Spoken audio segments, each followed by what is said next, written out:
Welcome back to the channel. My name is Michael. This is the Patriot Podcast. Get in there and get that fist bump.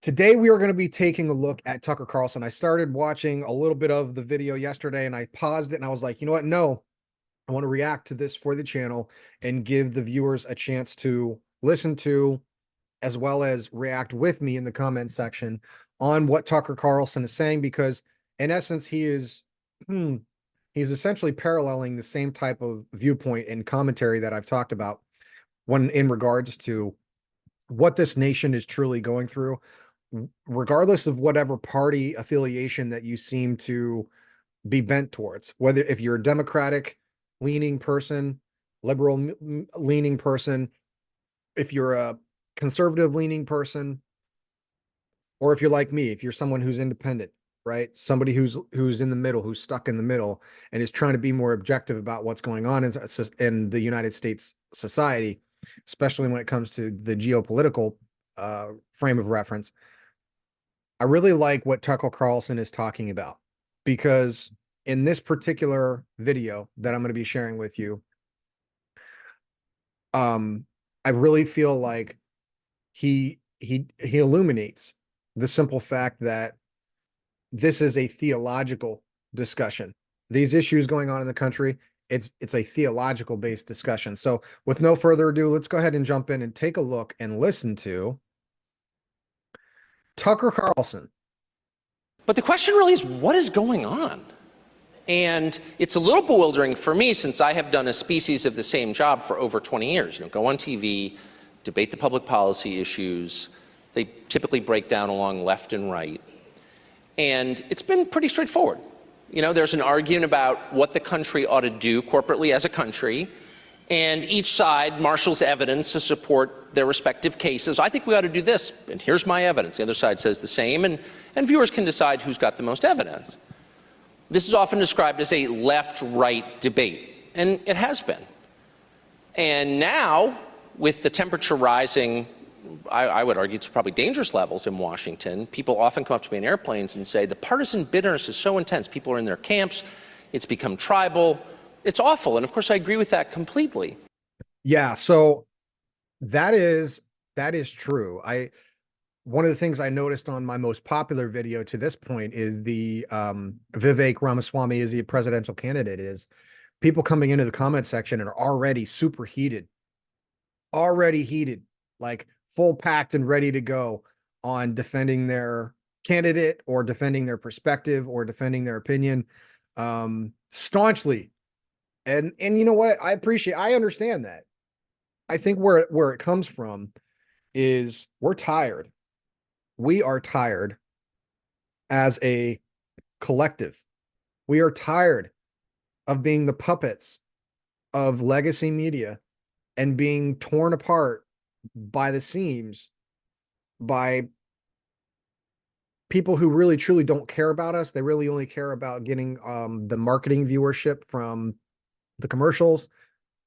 They only want to keep us watching their particular channel and following. It's like sipping the Kool-Aid with Jim Jones.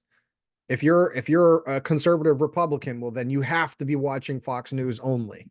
And it's like, really? Okay. Is that why many YouTubers out there that are like the conservative twins or the black conservative folks like that who are having success on YouTube? Is it really because legacy media? No. YouTube has given an opportunity for somebody like me and other people out there who are trying to give a more objective viewpoint on what's going on in the country, what the actual issues are. And I think he makes a good point that legacy medias have become so entrenched on their sides that there's little to no objectiveness in any of the media that they put out there. So let's go ahead and keep watching. But it does raise the question, what is this actually about? And it's something that I've brooded on for the last year and a half as it's gotten more intense. And my initial assumption, as I just said, was that this was a debate over ideas. And it's not. It's nothing like that. And one of the reasons that the rest of us are so unsettled by this is because we don't recognize what's actually happening. This is a theological debate. Yeah, that's why I made this. This is a spiritual debate. And let me just say very clearly, it's not a debate between good and evil.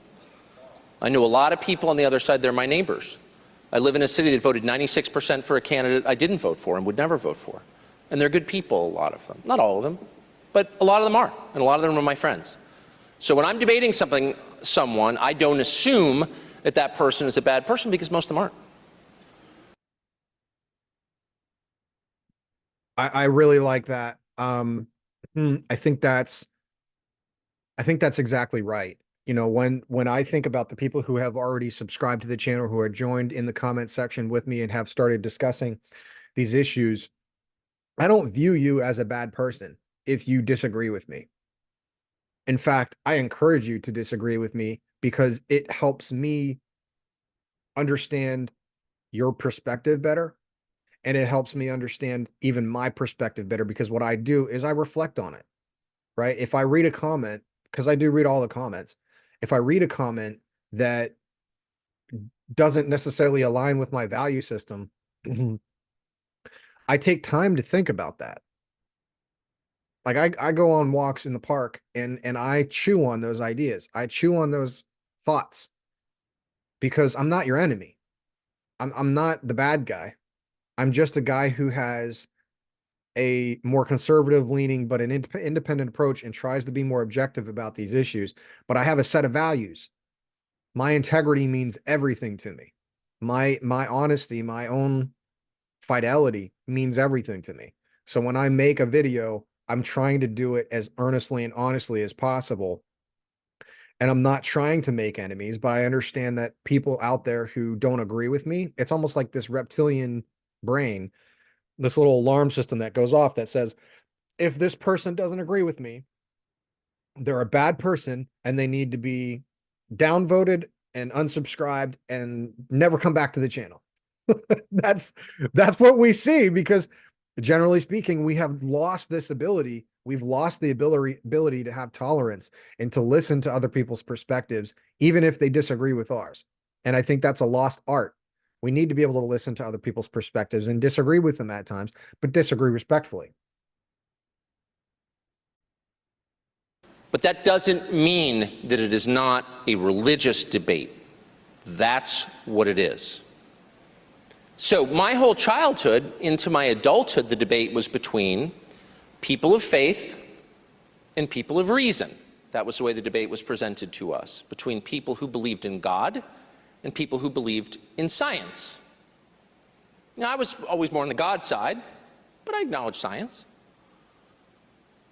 That's no longer what it is. And this came to me recently, maybe 6 months ago, during a debate on gender and the biological reality of gender, which is being challenged. And let me just say at the outset that I am by temperament not a judgmental person, and I actually don't care how people dress. And I hope you won't judge me for my ludicrous neckwear. So I wasn't going into it hoping to attack anyone, but I was going into it with an assumption that I thought every person in the Western world had, which is that biology is real. I had 4 children, okay? I didn't change a ton of diapers, but enough to know that biology is actually real. Everything they told me in 6th grade turns out to be true. We have boys.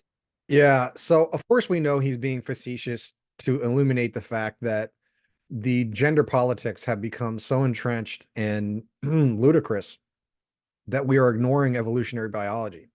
The simple fact that as a species, we are enabled to procreate. By our very nature, we have hormones that drive our urges. And to refute that, you have to try to twist the science. And so it infected a lot of the legacy media on the left side, because that's what they could grab onto for popularity's sake. Any type of societal issue that comes up, we have to be careful as a species, as a human species, to read between the lines. We have to ask ourselves, why is whatever conservative side or Democratic side, why are they proposing the issue that's coming up? if you still watch legacy medias, you have to ask yourself, why are they presenting this issue to me? What's the bottom line? What's in it for them? And I think that's he's spitting facts right here. Boys and girls, they grow up to become men and women.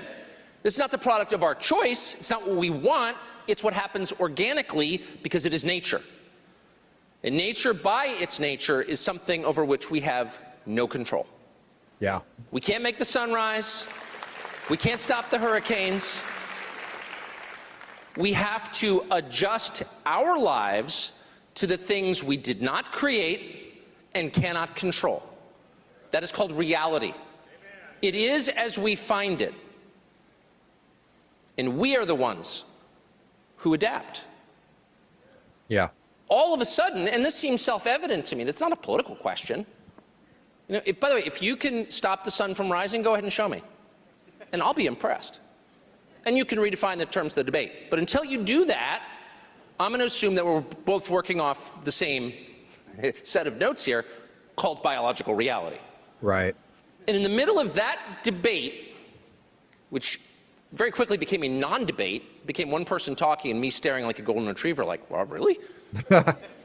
I learned that I was talking to someone who believed that he had control over nature itself. I don't think there should be two sexes, therefore there aren't. Right. Now, at the level of like college dorm room theorizing, I could, okay, maybe there should be more sexes. I don't know. Maybe there should be free ice cream. I'm for that. But there isn't. And there aren't. Yeah. So what you'll get in a discussion with somebody who has a confused mind, it's almost like you're talking to a parrot. It's almost like they've lost their ability to think for themselves, and they can only regurgitate the ideologies of what they've absorbed from the environment. It's like they shut off a certain part of their brain that uses intrinsic reasoning and logic, and then they can only let the gears turn of whatever conspicuous ideology has infected their mind. And that's on both sides. That's not just Democrats or Republicans. It's on both sides. People who have sipped the Kool-Aid from both legacy medias becoming so paranoid and starting to believe all these conspiracy theories. It has happened on both sides. And so I've even seen that in the comment section on one of the videos for the is Vivek Ramaswamy a good presidential candidate? Somebody coming in there and spitting some paranoia. And I understand it. I understand that at some point when all you do is watch Fox News and legacy medias and listen to Alex Jones all the time, that you're going to absorb some of that stuff. And then you're going to start becoming paranoid. But what we know is that God does not give us a spirit of fear. Right? Let me pull up that scripture. God does not give us a spirit of fear. So here it is.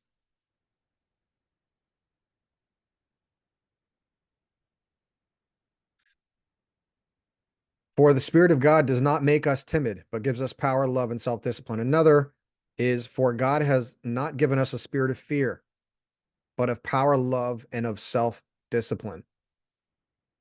So when we're thinking about these issues, we don't need to fear. This entire election cycle, the best thing that we can do is pray and have faith. Pray and have faith. No matter who you're voting for, pray and have faith.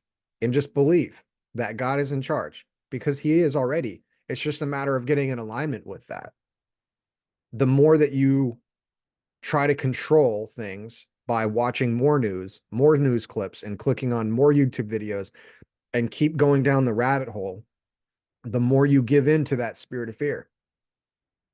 It is counterintuitive. It's almost like I'm trying to work myself out of a job because truly you don't need me. You don't need my opinions. You already know the truth.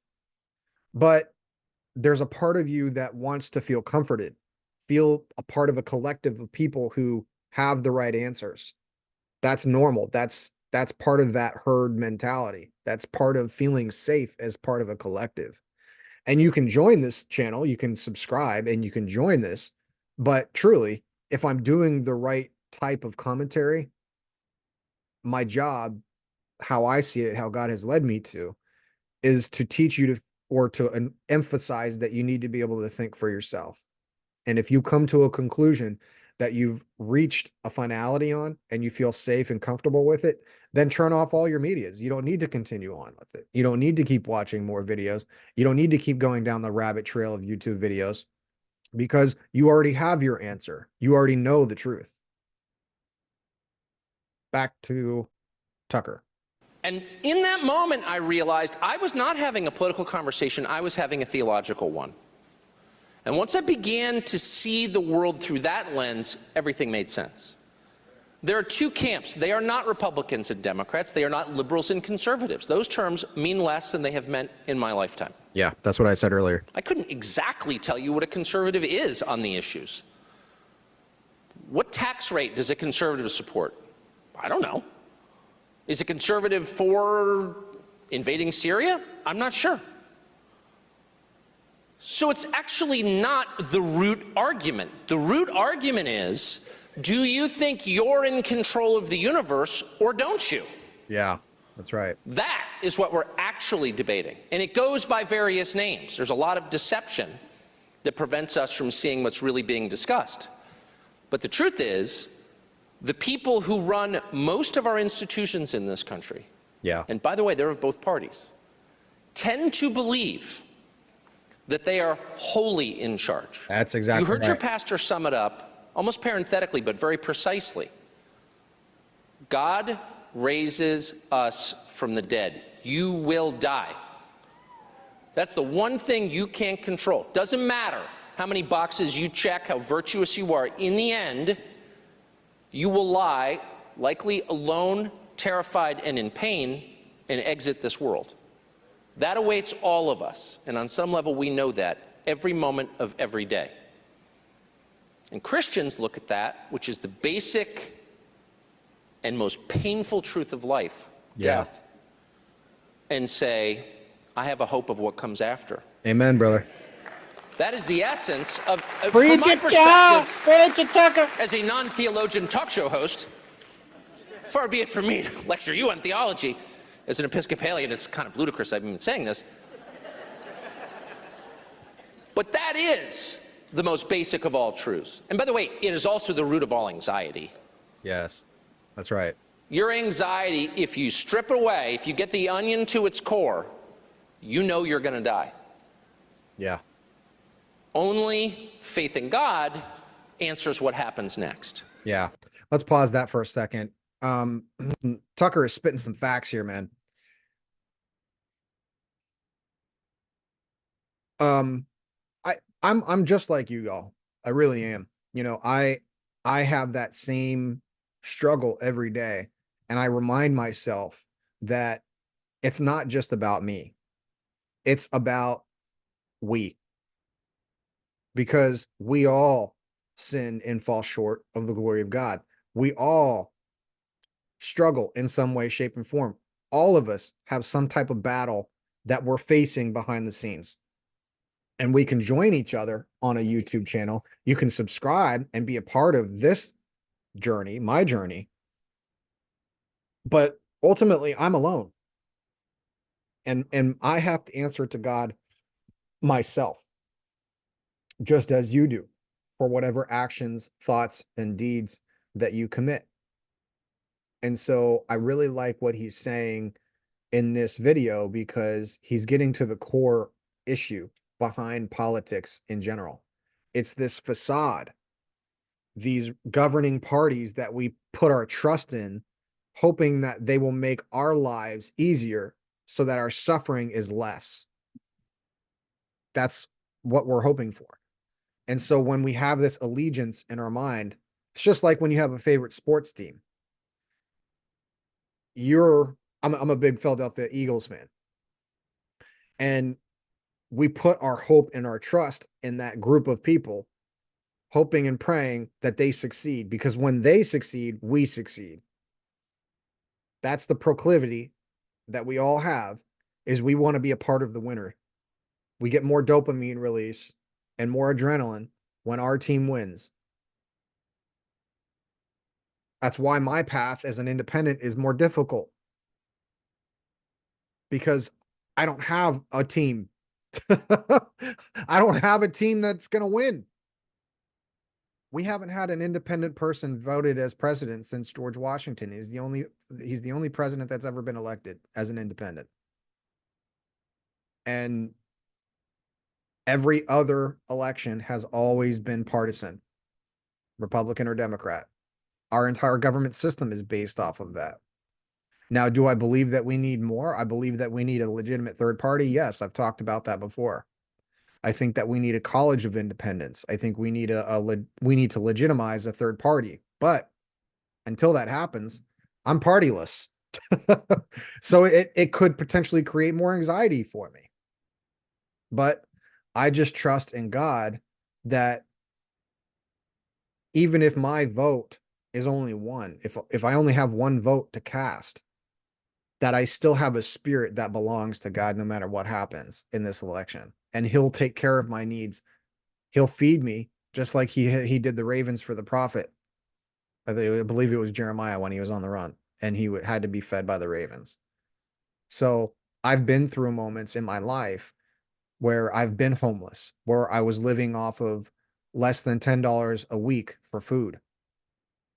I've had to go without meals before. I've had to eat out of garbage cans before. Old stale pizza out of a garbage can in a park. So I know what it's like to not have food and housing and safety and protection. So, I mean, that's my lived experience with it.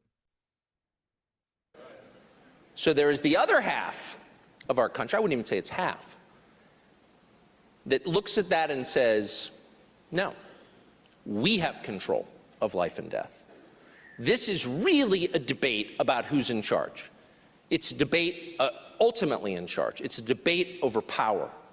Yeah. And the one thing that powerful people can never admit is that their power is limited. Mm-hmm. That's right. In fact, it's harder to get them to admit that. I'm just searching for a metaphor here. Maybe than to get a camel through the eye of a needle. That's what that's really about, in my opinion. The more power you have, the harder it is for you to admit that in the end you have no power.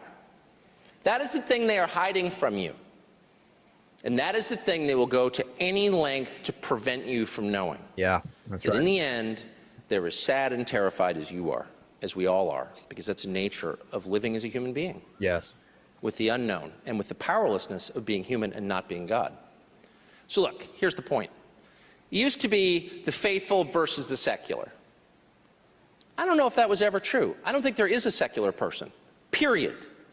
We are hardwired for faith. Yes.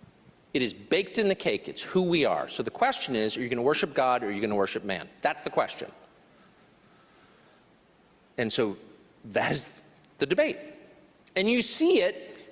I mean, that is why if you look up at your screen, and I hope, though I do work in TV, I hope you don't spend too much time watching television. Probably not so good for you. That's right. When you look up and you see people and you think, wait, I can't tell if I agree with that person or not. Person says he agrees with me, but I can tell he's not speaking for me. It's because the categories have been completely shifted around. There are people who say they're in your party, on your side, have your beliefs, and yet at the very bottom of their assumptions is the belief that they're in charge. Yes. Yeah. So had a little bit of a technical difficulty there at the end with Tucker, but the point is that this path for me is not going to be one that's easy. And the simple reason for that is because, just as Tucker illuminated, it would be easier for me to just wear a red shirt and scream Trump, Trump, Trump, or scream Vivek, Vivek, Vivek, so that people coming to this channel can just assume that I'm a conservative Republican, but I'm not. And in the same way, I could put on a blue shirt with a elephant on it and scream Biden Harris, or RFK Jr., RFK Jr. And that would be much easier for me to gain viewership. I could launch this channel into yesteryear by just saying that I'm a Republican or being a Democrat and becoming a mouthpiece for whatever side that I chose at that time to proliferate. But that's not who I am. I chose a more difficult path of being an independent, somebody who wants to be more central and moderate in my opinions and perspectives. And that's not going to be an easy path for me, because I think that a lot of other folks in this YouTube land and in the universe are, their predilection is to want to feel safe and comforted a part of a group, a group where they can belong, a group where they can say, oh, I'm a conservative. This person's a conservative, just like the Black Conservative channel or the Conservative Twins, the Hodge twins. Okay, these guys are conservatives, so that's who I support. So I'm going to join your channel. I'm going to hit the subscribe button. That's going to be much easier for me to follow. I can tolerate that. But that's not who I am. I'm somebody who has been disenfranchised with both sides because I've seen both sides become infiltrated by extremisms. And I'm tired of extremisms. I want to be a part. I want to create my own following that has their own ability to think for themselves. And that's fine. If you want to be a part of this, then join this, hit the subscribe button and like. You have that power. You can control that for yourself. But in the grand spectrum of all this, we all know that God is in control. God is the one that is the author. And we can be a part of that if we choose to be a part of this story. We know men, we're creators and cultivators. That's who we are. That's who we were designed to be. And we can create an environment, just like I'm trying to do with this channel, that is unique. It's not partisan. And that's why I think I agree with a lot of what Tucker's saying, because he was tired of being the mouthpiece for Fox News. And he wanted to be able to have free speech and speak his mind openly and not have to be so entrenched on a conservative side that he can't speak truth about what's going on in the world. So that's who I am. I'm not a partisan person. We have not elected an independent president since George Washington. So before we start comparing Vivek to somebody like George Washington, he's not independent. He's a Republican. So he's in the conservative party. That's who he aligns himself with. And the path for somebody like me to grow this YouTube channel, it's going to be more difficult. And I accept that. I'm fine with slowly, incrementally growing this channel with people who think for themselves, who are not so quickly turned by an opinion of mine. I would rather you disagree with me in the comment section than doing it respectfully and tell me what you think and what you feel, so that we can have a fruitful dialogue. If we're all the same, if we all have the same exact opinion, do you know how robotic that is? Like if I go to other channels, especially the conservative channels, it's just a bunch of monotony. It's just everybody spitting the same paranoid crap about conspiracy theories and Trump 2024 and everybody's out to get Trump, and some of it might be true. Of course, the left hates Trump and wants to prosecute him. Of course, that's what they want to do. But that's not what this election is about. This is an election that is illuminating all of us to have to face the facts that we're not in control. of this grand scheme. None of us are. And we have to place our trust in God alone. And that's what I pray for. And I'm here to encourage you to think for yourself. And I'm here to encourage you to follow your dreams. That's what I'm doing. That's why I created this channel. Create something, guys, and cultivate it. If you're not already doing it, write down what your dreams are and start cultivating those ideas. Don't share your goals with other people. Share your goals with God and pray that He helps make something that you dreamed up to become a reality. Because you're worth fighting for and your dreams are worth fighting for. So on that note, I will see you in the very next video. Fist bump. See ya.